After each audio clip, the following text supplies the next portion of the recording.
Last लेक्चरला आपण shear force आणि bending moment हे युनिट स्टार्ट केलं होतं. त्यामध्ये आपण बेसिक कॉन्सेप्ट बघितल्या. आता आपण शिअर फोर्स म्हणजे काय, बेंडिंग मोमेंट म्हणजे काय आणि त्या दोघांमध्ये रिलेशन काय असतं आणि त्यानंतर एक प्रॉब्लेम बघू सिम्पली सपोर्टेड बीमचा. ठीक आहे. Shear force.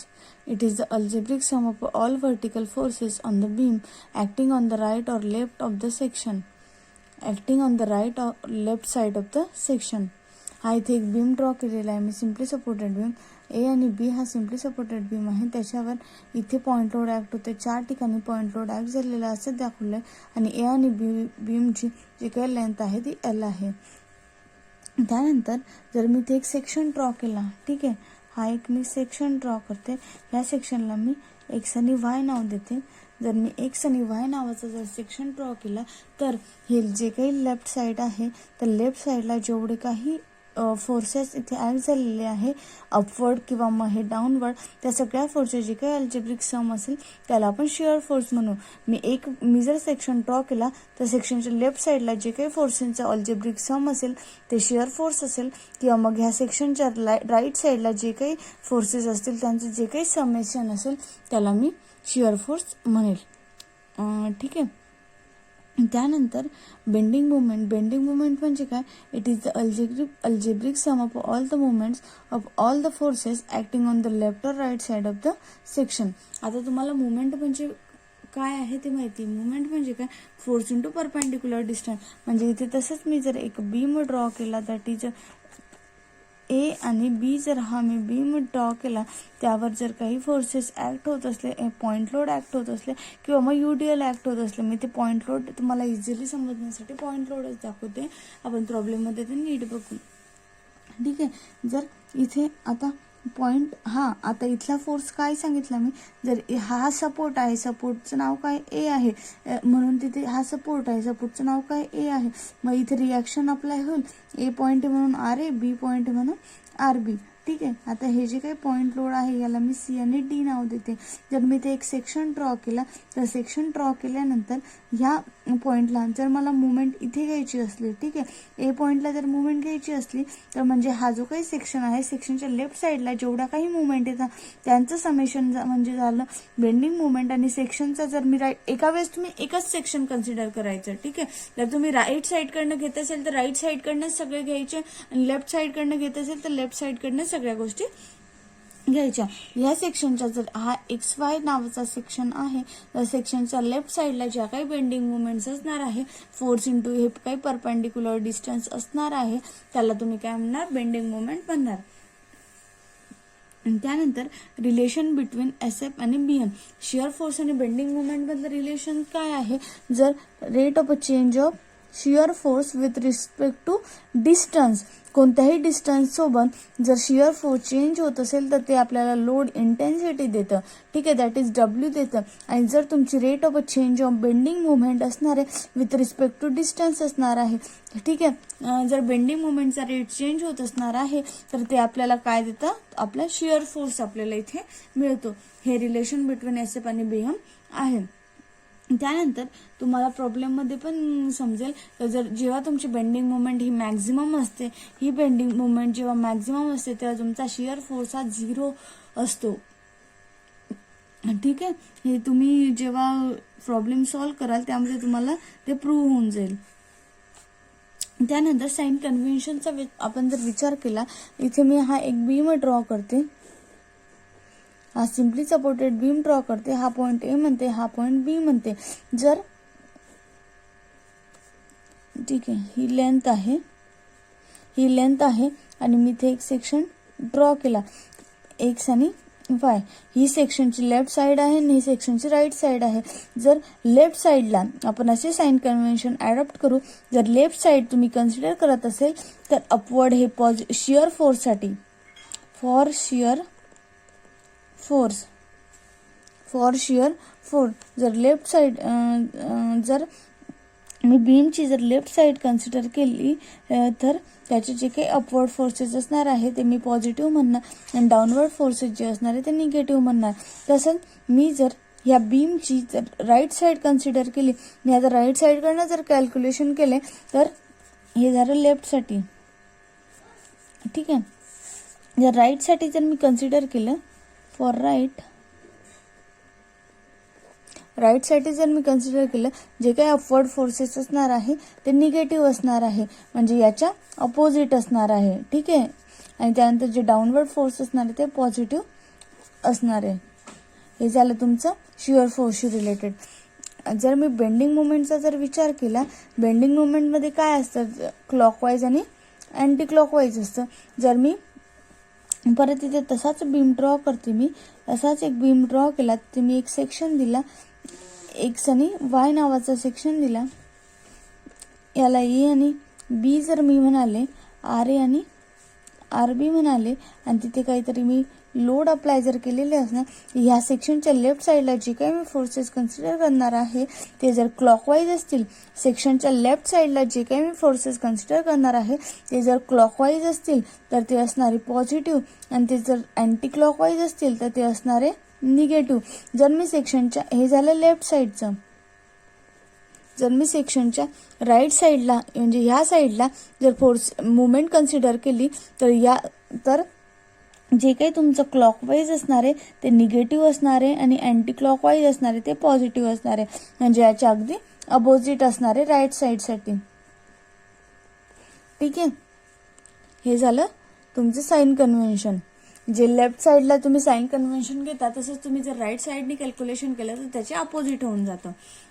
त्यानंतर इथे एक प्रॉब्लेम आहे, तो प्रॉब्लेम आपण बघू. प्रॉब्लेममध्ये सांगितलेलं आहे, a simply supported beam of a span 5 metre carries a 2-point load of 5 kilonewton and 7 kilonewton at 1.5 meter and 3.5 meter from the left hand support respectively. Draw SFD and BMD showing important values. आणि सांगितलेलं आहे, एक simply supported beam आहे, 5 metre span आहे, carries 2 point loads of 5 kilonewton and 7 kilonewton as 1.5 metre and 3.5 metre from the left hand support. ठीक आहे. मी इथे एक सिम्पली सपोर्टेड बीम ड्रॉ करते.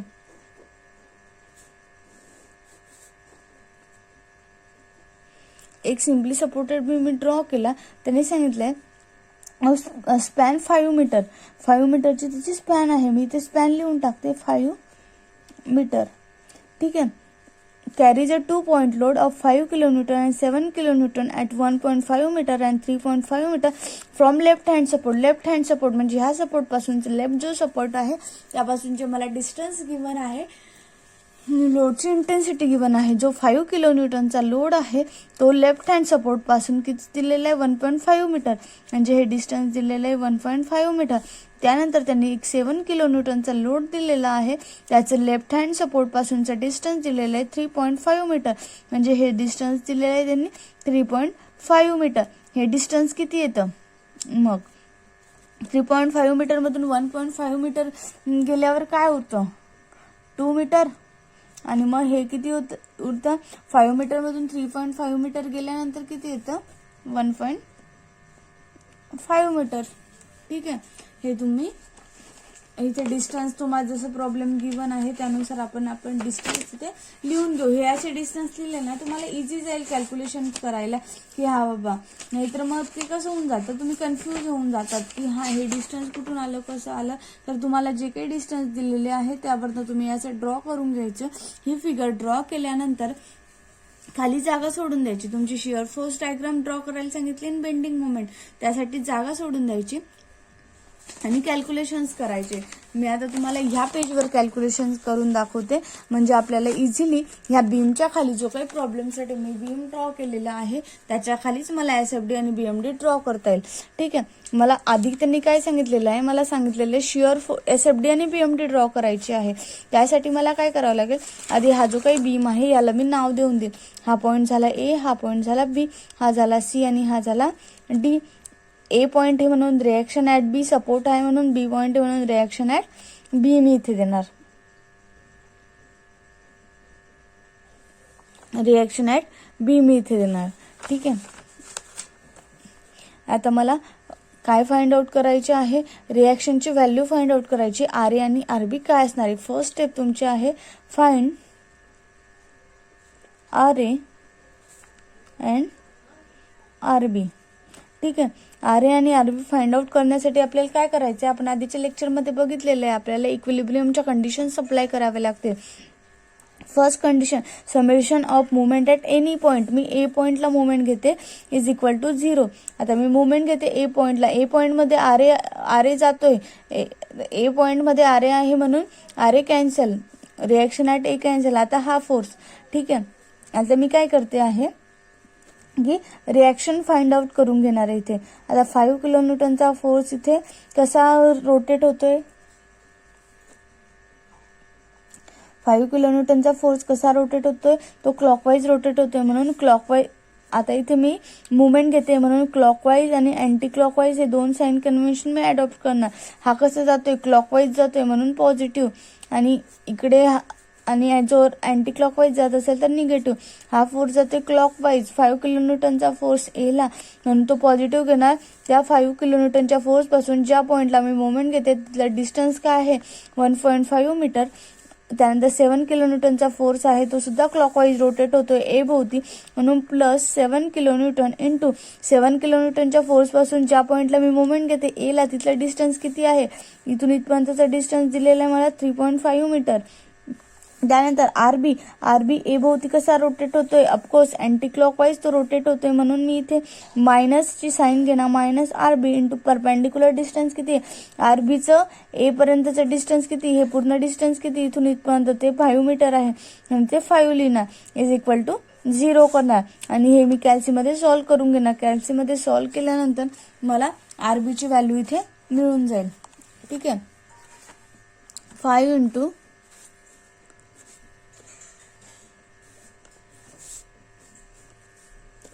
5 इंटू 1.5 का नाही होते,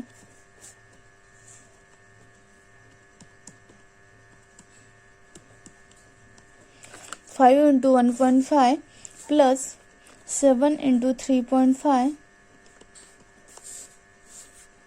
ते आलं माझं 32. मी इथे 32 लिहिणार, मायनस हा आरबी इंटू 5 करून घेणार, 5 आरबी इज इक्वल टू 0. हा 32 इथेच, हा मायनस आहे, इकडे जाताना काय होणार, 5 आरबी प्लस होणार. हा आरबी मला फाइंड आउट करायचा आहे. 32 डिवाइड बाय 5 जर मी केलं तर ते माझं आन्सर आलं 6.4 किलो न्यूटन. व्हॅल्यू किलो न्यूटनमध्ये आहे म्हणून इथे किलो न्यूटन. ठीक आहे. मला आरबी तर मिळाली, आता मला आर ए फाइंड आउट करावं लागेल. इक्विलिब्रियमची सेकंड कंडिशन मी यूज करते, summation of all vertical forces is equal to 0, that is summation of F of Y is equal to 0, that is, आता मी यांची सगळ्यांचे समेशन घेणार. ठीक आहे. आर ए अपवर्ड आहे म्हणून पॉझिटिव्ह, आर एची व्हॅल्यू आहे का माझ्याकडे, नाही. त्यानंतर नेक्स्ट फोर्स कोणता आहे, 5 किलोन्यूटन, तो डाऊनवर्ड आहे म्हणून निगेटिव्ह. 7 किलोन्यूटनचा फोर्स डाऊनवर्ड आहे म्हणून निगेटिव्ह. आरबी अपवर्ड आहे म्हणून पॉझिटिव्ह, पण आरबीची व्हॅल्यू मला इथे माहिती म्हणून मी ती 6.4 तिथे लिहून टाकणार, इज इक्वल टू 0 करणार. हे जेव्हा मी सॉल्व्ह करते तेव्हा मला आर एची व्हॅल्यू इथे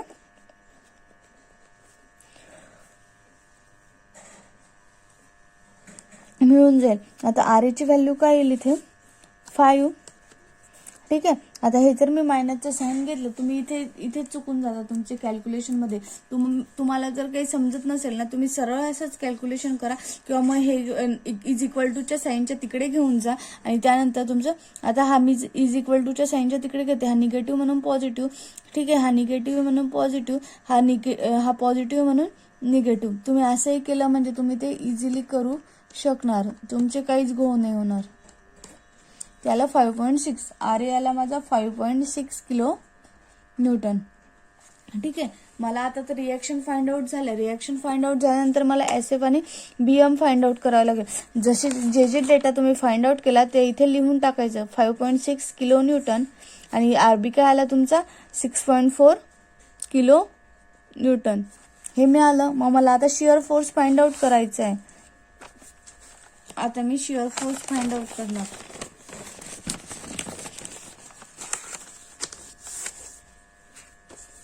सेकंड स्टेप आहे S F calculation, shear force calculations. First shear फोर्सचे जेव्हा तुम्ही कॅल्क्युलेशन करणार, आता हे पॉईंट लोडचा प्रॉब्लेम आहे म्हणून इथून जस्ट लेफ्ट आणि जस्ट राईट आपण घेणार नाही आहोत. जेव्हा UDL येतो तेव्हा थोडासा चेंज होतो, तो मी तुम्हाला जेव्हा UDL येईल तेव्हा सांगेल. Shear force SF at point A. Shear force at A पॉइंटला काय असणार आहे, जी काही तुमची रिॲक्शन असणार आहे ती असणार आहे 5.6 किलो न्यूटन. ठीक आहे. त्यानंतर इथून नंतर फोर्स कोणता, पॉईंट कोणता आहे, C पॉईंट आहे. शिअर फोर्स ॲट C काय असणार आहे, हा जो काही आधीचा आहे, आता हा अपवर्ड आहे म्हणून मी पॉझिटिव्ह घेतलेला आहे, मी तो परत जसाच तसा तिथे लिहून टाकणार. आणि त्यानंतर हा 5 किलो न्यूटनचा फोर्स काय डाऊनवर्ड आहे म्हणून मी मायनस लिहिणार इज इक्वल टू, आता हे करायचं 5.6 मायनस 0.6 किलो न्यूटन. ठीक आहे. त्यानंतर नेक्स्ट पॉईंट आहे D point. Shear force at D जर मला घ्यायचा असणार आहे तर मी काय करणार, जो आधीचा शिअर फोर्स आहे इथे पण पॉझिटिव्ह आलेला आहे, 5.6 मायनस 5.6 आलेला आहे, तो 0.6 मी जसाचा तसा लिहिणार. आणि त्यानंतर नेक्स्ट कोणता आहे 7 किलो न्यूटन, तो डाऊनवर्ड आहे म्हणून मायनस आहे, -7 करणार. म्हणजे 0.6 मायनस 7 जर मी केलं तर माझं आन्सर आलं -6.4 किलो न्यूटन. ठीक आहे. शिअर फोर्स ॲट D आला. D नंतर पॉईंट कोणता आहे, त्यानंतर B आहे. शिअर फोर्स ॲट B जर मला फाइंड आउट करायचा असेल तर मी काय करणार, हा आधीचा जो काही शिअर फोर्स आहे -6.4 जसाच तसा लिहिणार. त्यानंतर D पॉईंटला काय RB आहे, तो अपवर्ड आहे म्हणून तो इथे लिहिणार +6.4. ठीक आहे. -6.4 प्लस 6.4 हा 0 आला, म्हणजे तुमचं हा 0 आला म्हणजे तुमचं जे काही शिअर फोर्सचे कॅल्क्युलेशन आहे ते तुम्ही राईट केलेले आहेत, हा 0च येईल. ठीक आहे. आता हे शिअर फोर्सचे कॅल्क्युलेशन केले, आता याची डायग्राम कशी ड्रॉ करायची इकडे लक्ष द्या. ठीक आहे. आता हा जो A पॉईंट आहे आणि B पॉईंट आहे, इथे मी एक बेस लाईन ड्रॉ करून घेणार. A पॉईंट आणि B पॉईंटला मी एक बेस लाईन ड्रॉ करून घेणार आणि जसेचे तसे हे जे काही प्रोजेक्शन आहे ना, मी हे प्रोजेक्शन खाली घेणार.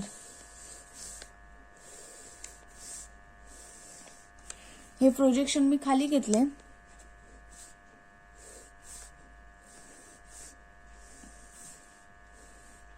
पेन्सिलने घ्यायचे. हे प्रोजेक्शन मी खाली घेतले. खाली घेतल्यानंतर मला काय सांगितले, आपण काय करणार आहे, ही जी काही बेस लाईन आहे त्याच्या अपवर्ड साईडला पॉझिटिव्ह व्हॅल्यू प्लेस करणार आहे आणि डाऊनवर्ड साईडला निगेटिव्ह व्हॅल्यू प्लेस करणार आहे. Shear force at A positive आहे, तो 5.6 किलो न्यूटन आहे आणि 5.6 किलो न्यूटन वर गेले. ठीक आहे. इथे मी लिहून घेणार 5.6 किलो न्यूटन.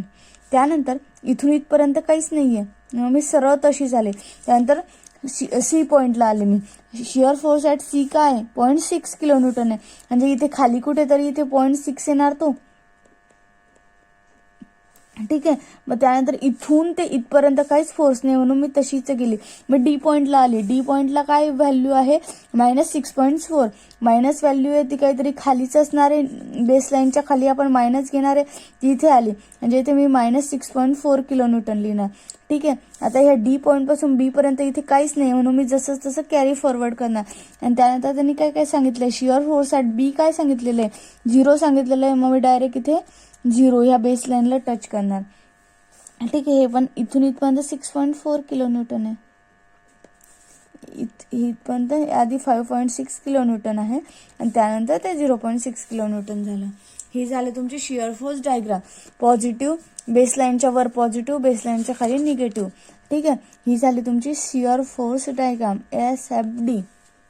त्यानंतर आपण नेक्स्ट बघणार आहोत BMD कशी ड्रॉ करायची. 3rd नंबरचा आहे bending movement calculations. Bending movement calculations, त्यामध्ये तुम्हाला काय करायचं आहे, आता बेंडिंग मुवमेंट ड्रॉ करायची आहे. Bending movement at support that is A. जिथे शिअर फोर्स मॅक्झिमम असणार आहे तिथे बेंडिंग मुवमेंट तुमची ही 0 असते. आता इथे आपल्याला दिसतोय शिअर फोर्स कुठे मॅक्झिमम आहे, सपोर्टलाच तो मॅक्झिमम दिसतोय, म्हणजे बेंडिंग मुवमेंट 0 असणार आहे सपोर्टला. लक्षात ठेवा, तुम्ही लिहायचं ना डायरेक्ट लिहू शकता. बेंडिंग मुवमेंट ॲट A आणि बेंडिंग मुवमेंट ॲट B हा 0च असते. ठीक आहे. तर तुम्ही तिथे डायरेक्ट लिहिलं तरी चालेल, नाही लिहिलं तरी मग मी तुम्हाला नेक्स्ट प्रॉब्लेममध्ये UDLच्या सांगेल वाटलं. Bending movement at A is equal to 0 असते आणि बेंडिंग मुवमेंट सिम्पली सपोर्टेडच्या bending movement at B is equal to 0 असते. ठीक आहे. एला पण 0 असते बेंडिंग मुवमेंट आणि बीला पण 0 असते. म्हणजे सिम्पली सपोर्टेड बीममध्ये त्याच्या सपोर्टला बेंडिंग मुवमेंट ही ऑलवेज 0 असते. आता बेंडिंग मुवमेंट ॲट ए आणि बी झाली. आता बेंडिंग मुवमेंट ॲट सी करते मी. सी काय असणार आहे बेंडिंग मुवमेंट? ह्या पॉईंटला मला बेंडिंग मुवमेंट फाइंड आउट करायची आहे. जर तुम्ही लेफ्ट साइड पासून कॅल्क्युलेशन केले तर लेफ्ट साइडच घ्यायची आणि राईट साइड पासून कॅल्क्युलेशन केले तर तुम्ही राईट साइड पासूनच घ्यायचे. आता मी लेफ्ट साइड पासून कॅल्क्युलेशन करते. जर मी राईट साइडला कॅल्क्युलेशन केले मी ह्या साइडनी तर मला 1 आणि 2 फोर्स कन्सिडर करावे लागतील. जर मी ह्या फोर्सच्या लेफ्ट साइडला कॅल्क्युलेशन केले तर मला एकच फोर्स कन्सिडर करावा लागेल. म्हणजे माझं कॅल्क्युलेशन कमी होईल. म्हणून मी इकडून कॅल्क्युलेशन करते. मी आता बेंडिंग मुवमेंट ॲट सी करतो. ह्या पॉईंटला कॅल्क्युलेशन करायचे म्हणून त्यातून जो फोर्स जाईल तो आपण घेत नाही. एकच फोर्स उरतो आर ए कसा रोटेट होतोय सी भोवती तुम्हाला दिसतंय. आर ए हा सी भोवती क्लॉकवाईज रोटेट होतोय म्हणून पॉझिटिव्ह काय आहे ते 5.6 आहे. आर एची व्हॅल्यू इंटू परपेंडिक्युलर डिस्टन्स काय आर एचं तुमचं सी पॉईंट पर्यंतचं दॅट इज 1.5 आहे. 5.6 इंटू 1.5 काय येणार तर ते 8.4 येतं. 8.4 किलो न्यूटन असणार आहे. हा झाला. जर तुम्ही राईट साइड पासून कन्सिडर केलं ना तर सेम व्हॅल्यू येईल. मी तुम्हाला इथे कॅल्क्युलेट करून दाखवते.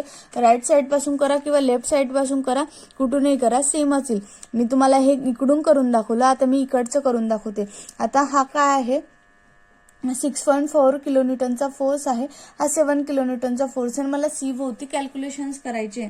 मी तुम्हाला सांगितलं होतं जर तुम्ही बेंडिंग मुवमेंट कॅल्क्युलेट करता तर जर लेफ्ट साइड पासून कॅल्क्युलेशन करत असतील तर क्लॉकवाईज पॉझिटिव्ह आणि अँटी क्लॉकवाईज निगेटिव्ह घेतो आपण. पण तुम्ही जर राईट साइड पासून कॅल्क्युलेशन करताय तर त्याच्या अपोजिट साइन कन्व्हेन्शन तुम्हाला अडॉप्ट करावे लागतील. म्हणजे जर क्लॉकवाईज असेल तर निगेटिव्ह घेऊ आपण. ठीक आहे. आता इथे काय 6.4 कसा रोटेट होतोय सी भोवती हा माझा रोटेट होतो अँटी क्लॉकवाईज. मग अँटी क्लॉकवाईज आपण काय घेणार आहे राईट साइड पासून कॅल्क्युलेशन करताना तो पॉझिटिव्ह घेणार आहे. 5.6 इंटू 5.6 नाही ते 6.4 आहे. 6.4 इंटू इथून सी पॉईंट पर्यंतचं जे काही आहे हे किती हा 1.5 आहे आणि हा 2 आहे. ते आहे तुमचं 3.5 इंटू 3.5 हे डिस्टन्स झालं इज इक्वल टू. ठीक आहे. त्यानंतर तुमचा 7 किलो न्यूटनचा फोर्स आहे तो कसा रोटेट होतोय तो क्लॉकवाईज रोटेट होतोय सी भोवती. क्लॉकवाईज आपण काय घेतलेलं आहे निगेटिव्ह घेतलेलं आहे जेव्हा राईट साइड पासून तुम्ही कॅल्क्युलेशन करता. -7 इंटू परपेंडिक्युलर डिस्टन्स किती आहे ते सी पर्यंतचं 2 आहे. ठीक आहे. ते काय आलं 8.4 किलो न्यूटन. तुमचं किती आलेलं आहे इकडून पण घेऊन 8.4 किलो न्यूटन तुमचं डिस्टन्स आलेलं आहे. आता नेक्स्ट पॉईंट आहे बेंडिंग मुवमेंट ॲट डी आहे. आता बेंडिंग मुवमेंट ॲट डी घेणार आहे. ह्या पॉईंटला मला बेंडिंग मुवमेंट घ्यायची. मी जर लेफ्ट साइड पासून कॅल्क्युलेशन करायचे म्हटलं तर मला 1 आणि 2 फोर्स कन्सिडर करावे लागतील. जर मी राईट साइड पासून कॅल्क्युलेशन करायचे म्हटलं तर मला एकच फोर्स कन्सिडर करावा लागेल. मग मी राईट साइड घेईल.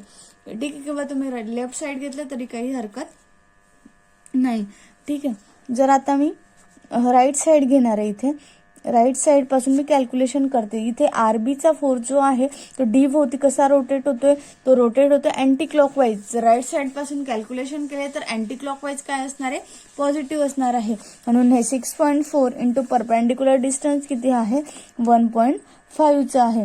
6.4 इंटू 1.5 तुमचं येणार आहे 9.6 किलो न्यूटन पर मीटर. मुवमेंट आहे ना ती किलो न्यूटन हा जो फोर्स झाला आणि हे जे काही मीटरमध्ये इंटू डिस्टन्स करताय तुम्ही हा झाला किलो न्यूटन फोर्स आणि हे डिस्टन्स झाला मीटर म्हणजे हे किलो न्यूटन मीटरमध्ये असणार आहे. हे झालं बेंडिंग मुवमेंट कॅल्क्युलेशन. आता बेंडिंग मुवमेंट डायग्राम आपण ड्रॉ करू. इथे आपल्याकडे डेटा अवेलेबल आहे. मी परत काय करणार एक बेस लाईन ड्रॉ करणार आणि हे खाली तसे प्रोजेक्शन मी कॅरी फॉरवर्ड करणार. ते कॅरी फॉरवर्ड केल्यानंतर मी काय करणार जे काही बेसलाईन आहे ही बेसलाईन त्याच्या वर जे काही मी व्हॅल्यू लिहिणार त्या पॉझिटिव्ह आणि खाली ज्या व्हॅल्यू लिहिणार त्या लिहिणार निगेटिव्ह व्हॅल्यू लिहिणार. आता बेंडिंग मुवमेंट ॲट सपोर्ट काय आलेलं आहे आपलं बेंडिंग मोमेंट ॲट ए आणि बी काय आहे, 0 आहे. म्हणजे हे 0 आहे. ए सपोर्टला हा पॉइंट ए आहे, 0 आहे. बी पण काय आहे, 0 आहे इथे. त्यानंतर सी साठी काय सांगितलेलं आहे आपण, बेंडिंग मोमेंट ॲट सी सांगितलंय 8.4 किलोन्यूटन मीटर. आता इथे कुठेतरी मी 8.4 सी पॉइंटला इथे 8.4 किलोन्यूटन मीटर ड्रॉ करणार. आणि त्यानंतर बेंडिंग मोमेंट ॲट डी सांगितलंय 9.6, म्हणजे 8.4च्या ऑफकोर्स वर येणार 9.6 किलो न्यूटन मीटर. आता इथे पॉइंट लोड आहे, पॉइंट लोड आहे म्हणून तुम्ही इन्क्लाइन लाईनने ते ड्रॉ करायचं.